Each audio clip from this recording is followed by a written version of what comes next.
He who owns the gold makes the rules. This is the old age adage that President Trump recently tweeted. So what does this say about countries that own zero gold like Canada? We're going to ask my very special guest today, Maxime Bernier. I say very special guest because it's election day here in Canada, and this man is looking to become the next prime minister of the country. We're obviously going to talk about that, but he's leading the People's Party of Canada. Maxime, I know it's a busy day, so thank you for joining me here. I'm very pleased to be with you, Daniela. Thank you very much.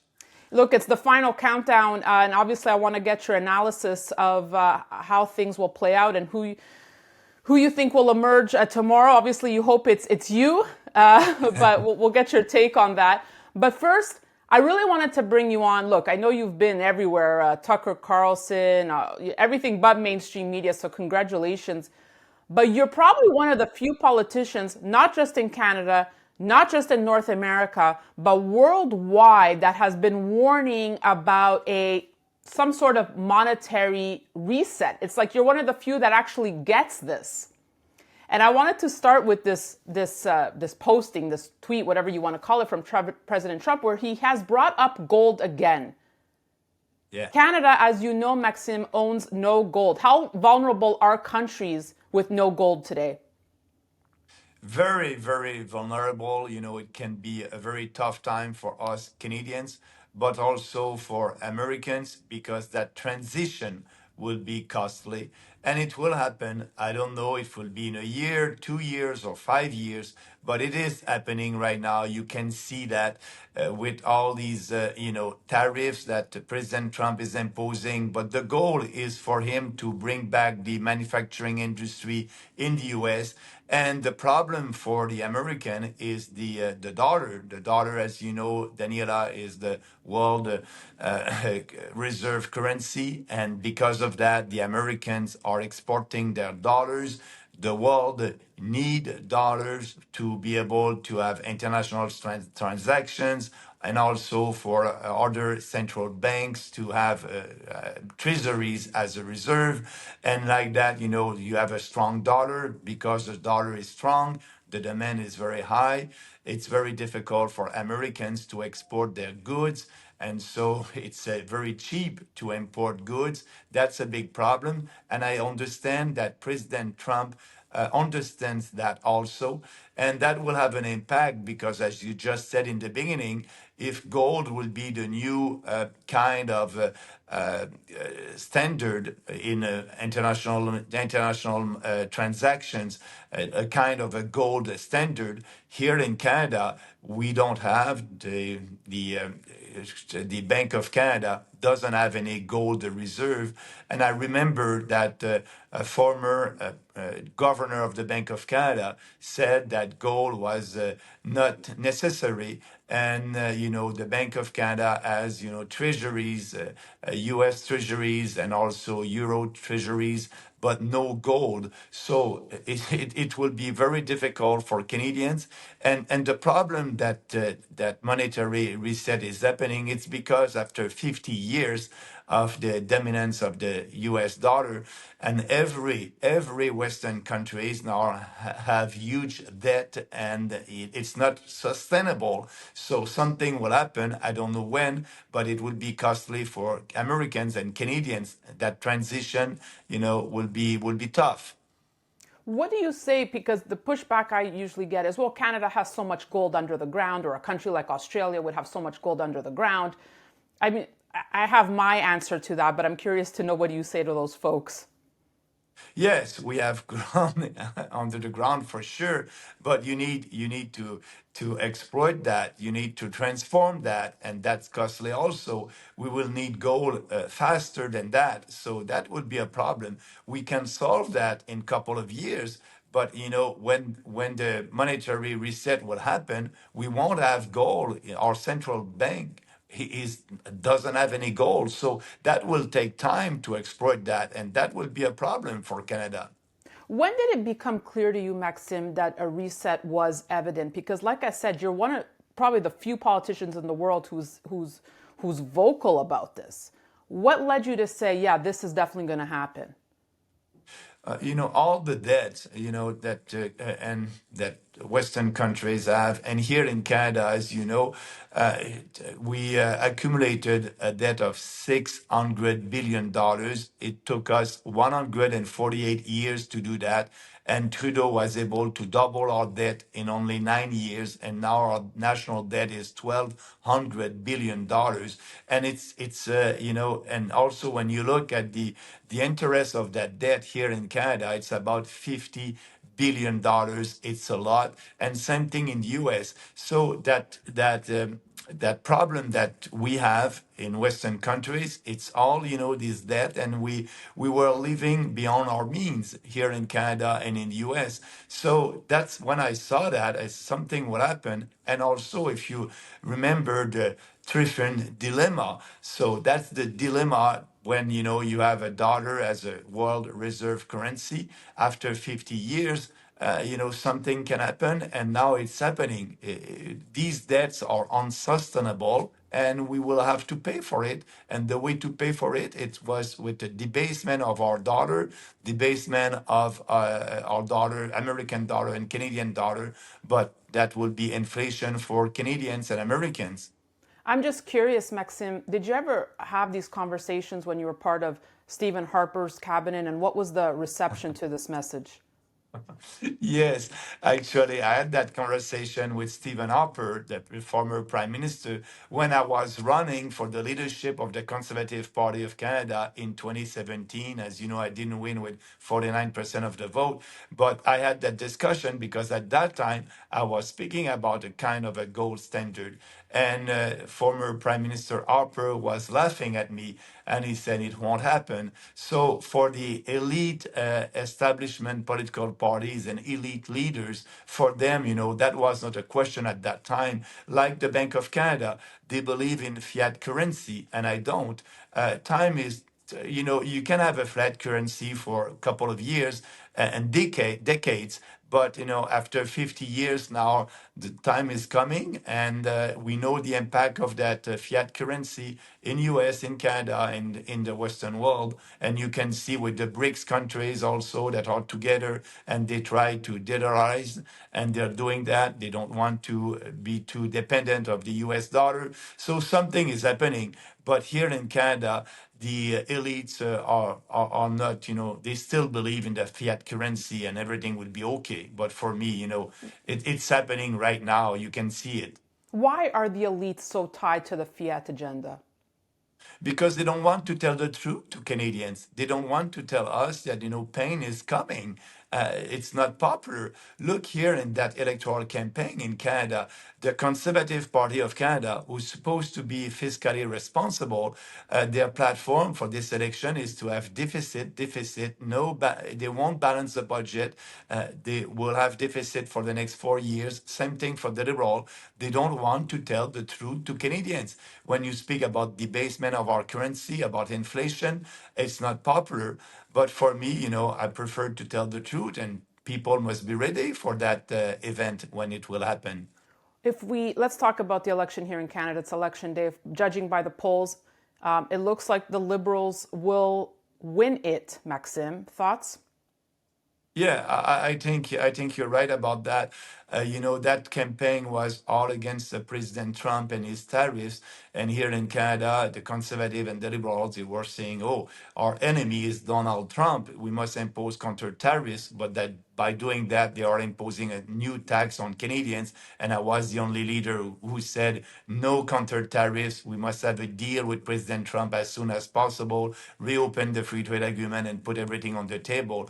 But Canadians now are looking, and with the mainstream media is telling Canadians, maybe the sovereignty of this country is at risk.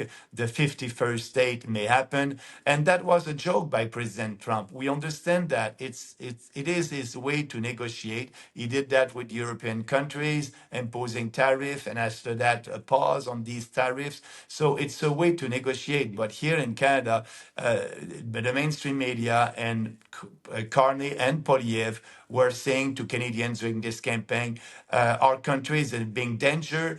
We need to impose counter tariff, and that was the narrative of the campaign.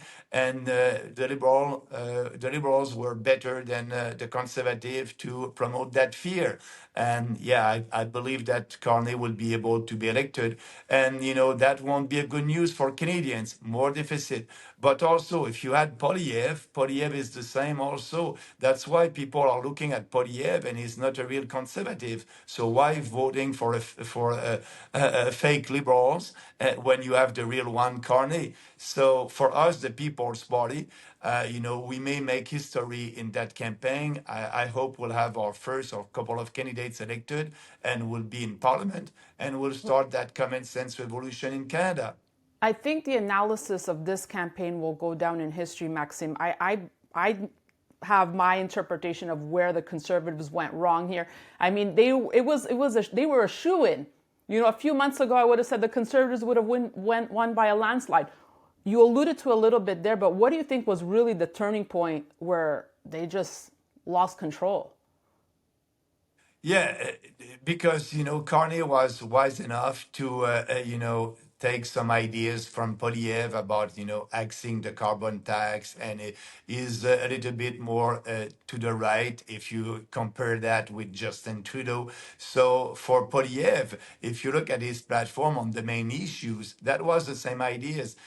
Fighting climate change, more deficit, also mass immigration. They didn't want to have any discussion about that. For me, I wanted that election to be about mass immigration and the impact of mass immigration on our country, but it was not the case. So Carney did a better campaign, and Polyev was speaking like liberals. And so I know that the conservative voters now are looking at us, and I'm telling them, Polyev cannot win.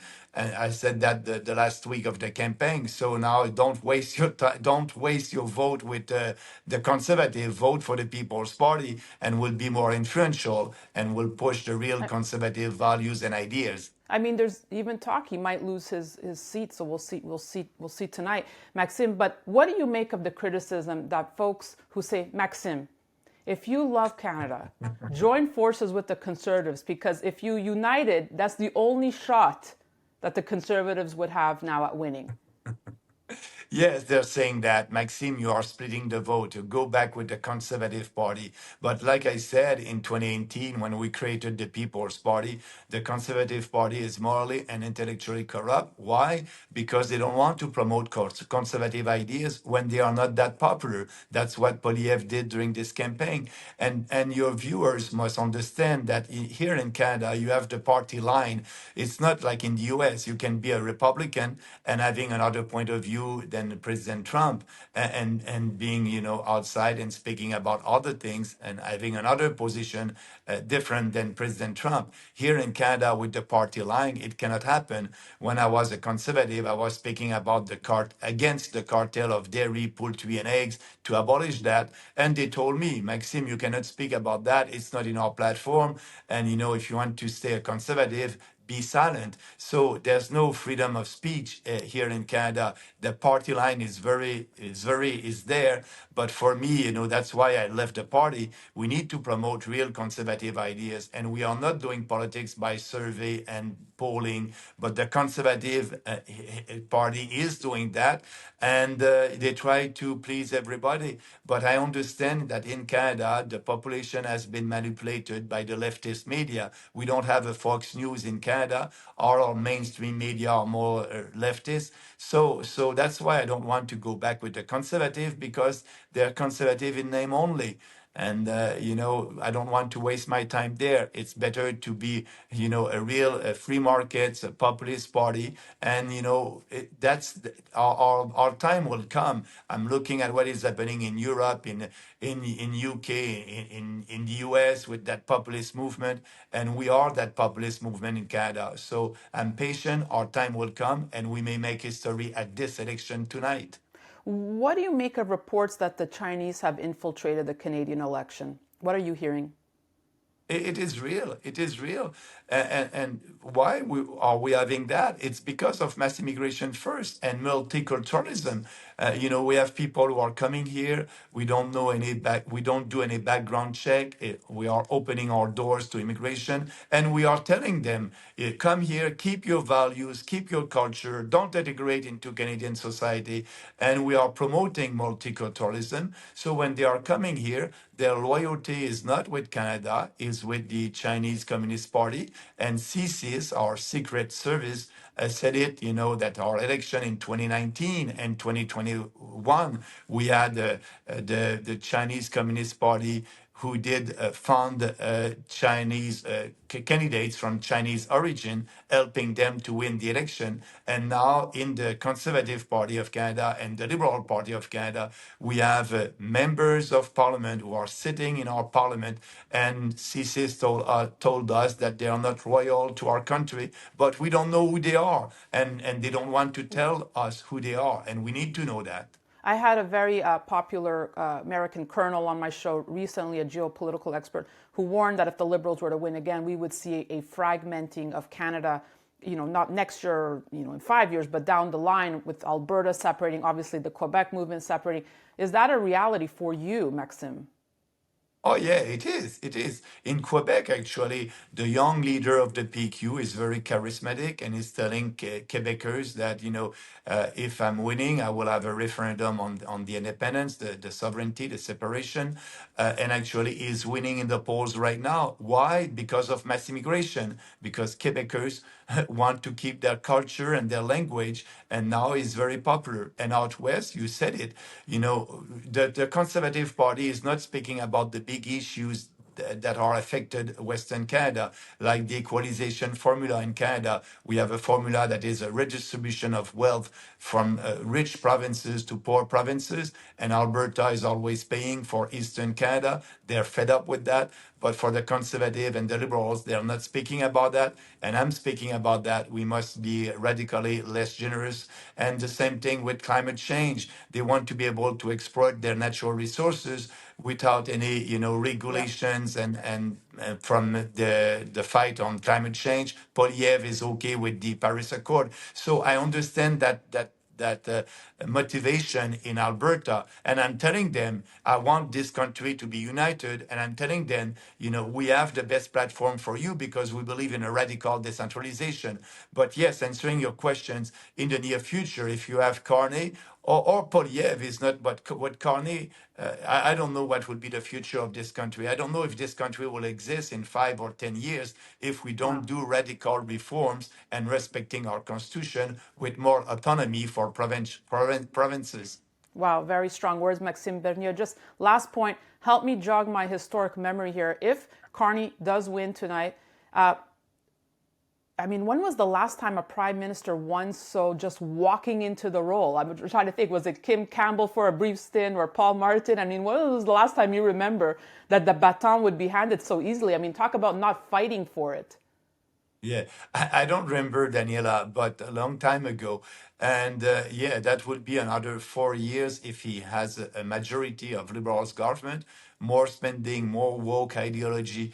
That would be very difficult for Canadians. They will realize that in a couple of months or years. But yeah, it's not a good time to be Canadians with all that. Yeah, it's. My hope is there's 40% of Canadians who didn't vote at the last election. And if they go out there, if the participation rate is higher and we have more people, maybe we can change it. I don't know. I hope tonight that the participation rate will be more than Yeah. 60% Who, because who, that's an important election for the future of our country. who do you think Donald Trump wants to win?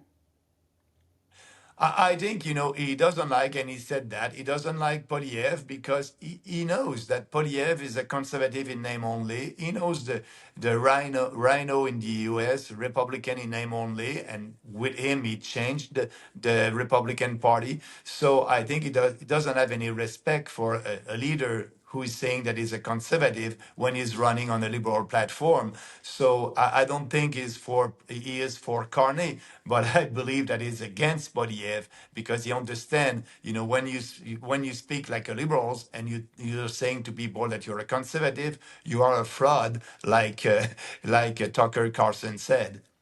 Maxime Bernier, bonne chance, good luck.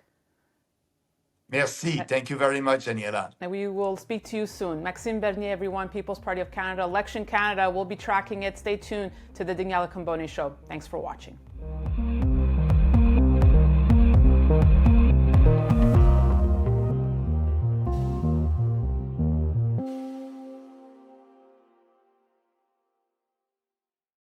In my recent interviews with Tim Wood and David Stockman, both warned that we're nearing a major reset, something much bigger than a simple correction. And if you've been watching the markets this week especially, the volatility, the headlines, the chaos, you've seen and you've felt it. If that leaves you feeling uneasy or unsure of what to do next, you're not alone. That's one of the reasons I encourage you to speak with someone at ITM Trading.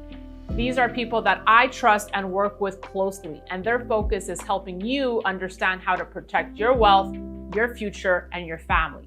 So even with gold recently making all-time highs, now may still be one of the smartest times to add it to your portfolio. So call them because they'll walk you through how gold and silver can act as insurance policies during these uncertain times and help you build a strategy that fits your goals. You don't have to know all the right questions. You just have to take that first step. So call us or click on the link below or just scan the QR code to schedule that call today.